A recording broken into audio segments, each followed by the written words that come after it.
Évangile de Jésus-Christ selon saint Luc, chapitre 7. Après qu'il eut fini de faire entendre au peuple toutes ces paroles, il entra dans Capharnaüm. Or, un centurion avait malade et sur le point de mourir, un esclave qui lui était cher. Ayant entendu parler de Jésus, il envoya vers lui quelques-uns des anciens des Juifs pour le prier de venir sauver son esclave.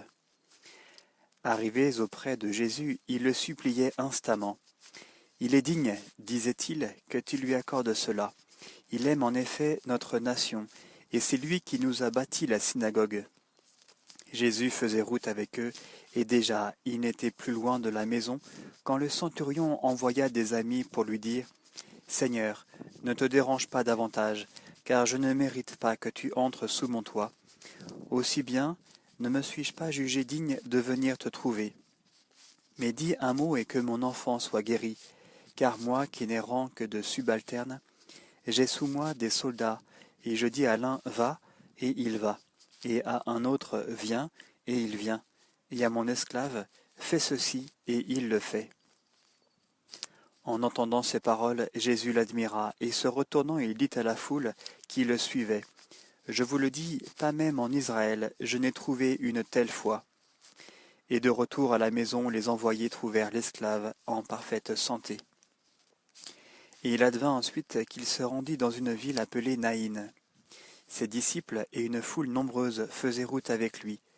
Quand il fut près de la porte de la ville, voilà qu'on portait en terre un mort, un fils unique dont la mère était veuve.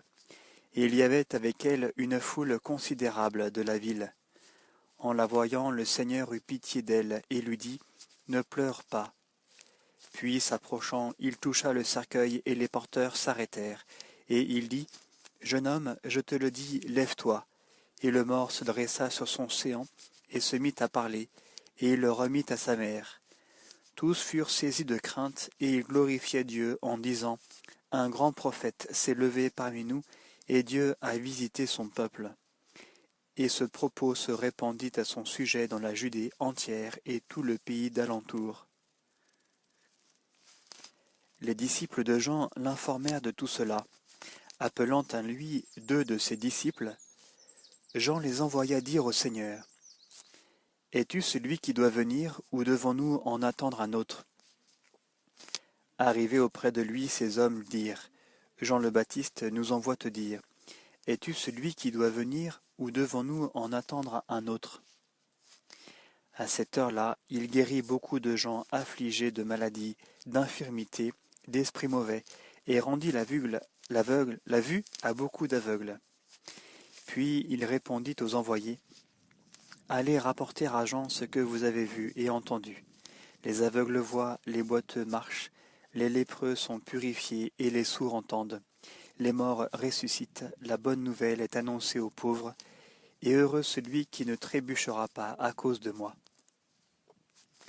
Quand les envoyés de Jean furent partis, il se mit à dire aux foules au sujet de Jean. « Qu'êtes-vous allés contempler au désert? Un roseau agité par le vent? Alors qu'êtes-vous allés voir? Un homme vêtu d'habits délicats? Mais ceux qui ont des habits magnifiques et vivent dans les délices sont dans les palais royaux. Alors qu'êtes-vous allés voir? Un prophète? Oui, je vous le dis, et plus qu'un prophète. C'est celui dont il est écrit. Voici que j'envoie mon messager en avant de toi pour préparer ta route devant toi.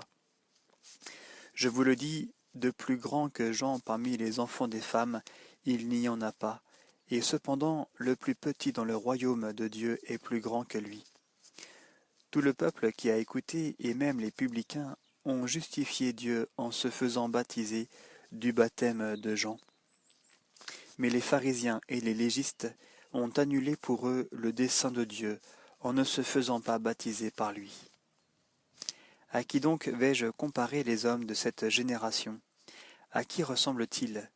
Ils ressemblent à ces gamins qui sont assis sur une place et s'interpellent les uns les autres en disant « Nous vous avons joué de la flûte et vous n'avez pas dansé. Nous avons entonné un chant funèbre et vous n'avez pas pleuré. » Jean le Baptiste est venu, en effet, ne mangeant pas de pain ni ne buvant de vin, et vous dites « il est possédé ». Le Fils de l'homme est venu, mangeant et buvant, et vous dites, voilà un glouton et un ivrogne, un ami des publicains et des pécheurs. Et la sagesse a été justifiée par tous ses enfants. Un pharisien l'invita à manger avec lui. Il entra dans la maison du pharisien et se mit à table. Et voici une femme qui, dans la ville, était une pécheresse. Ayant appris qu'il était à table dans la maison du pharisien, elle avait apporté un vase de parfum. Et se plaçant par derrière, à ses pieds, tout en pleurs, elle se mit à lui arroser les pieds de ses larmes. Et elle les essuyait avec ses cheveux, les couvrait de baisers, les oignait de parfum. À cette vue, le pharisien qui l'avait convié se dit en lui-même, « Si cet homme était prophète, il saurait qui est cette femme qui le touche et ce qu'elle est, une pécheresse. » Mais prenant la parole, Jésus lui dit, « Simon, j'ai quelque chose à te dire. »« Parle, maître, répondit-il. » Un créancier avait 2 débiteurs. L'un devait 500 deniers, l'autre 50. Comme il n'avait pas de quoi rembourser, il fit grâce à tous 2. Lequel des 2 l'en aimera le plus? Simon répondit, celui-là, je pense, auquel il a fait grâce de plus.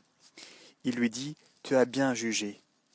Et se tournant vers la femme, tu vois cette femme, dit-il à Simon, je suis entré dans ta maison et tu ne m'as pas versé d'eau sur les pieds. Elle, au contraire, m'a arrosé les pieds de ses larmes et les a essuyés avec ses cheveux. Tu ne m'as pas donné de baiser. Elle, au contraire, depuis que je suis entré, n'a cessé de me couvrir les pieds de baisers. Tu n'as pas répandu d'huile sur ma tête. Elle, au contraire, a répandu du parfum sur mes pieds. À cause de cela, je te le dis, ses péchés, ses nombreux péchés, lui sont remis parce qu'elle a montré beaucoup d'amour. Mais celui à qui on remet peu montre peu d'amour. Puis il dit à la femme, « Tes péchés sont remis. » Et ceux qui étaient à table avec lui se mirent à dire en eux-mêmes, « Qui est-il celui-là qui va jusqu'à remettre les péchés ?» Mais il dit à la femme, « Ta foi t'a sauvée, va en paix. »